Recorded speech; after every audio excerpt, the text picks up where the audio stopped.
南投仁爱乡的梅仔花开甲长水，仁爱乡公所为1月初3开始，连续4天推出着部落看梅花健行的活动，要邀请到全国的游客到仁爱乡来一段深度的旅行。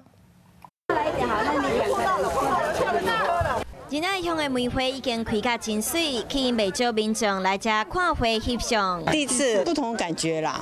有60到80年的梅树，对，所以我们这边花会开得很漂亮。除了向游客了解梅树的特色，嘛要请大家报名参加公所举办的部落赏梅花健行活动。1月3号到1月6号为期4天，上午9点到11点半，可以在我们的官网上面做报名的活动。除了看梅花，嘛会使食部落特有的3酸产品，因为看梅花真受欢迎，这几年嘛发展出全国特有的3酸产业。公所嘛提醒大家，莫忘记啲上有特色的3酸伴手礼。吃起来感觉干干的，干干的蛮好吃的。花期估计有达到3礼拜。仁爱乡公所嘛欢迎大家来报名参加看梅花部落健行活动，嘛要提醒民众爱做花爱护自然环境。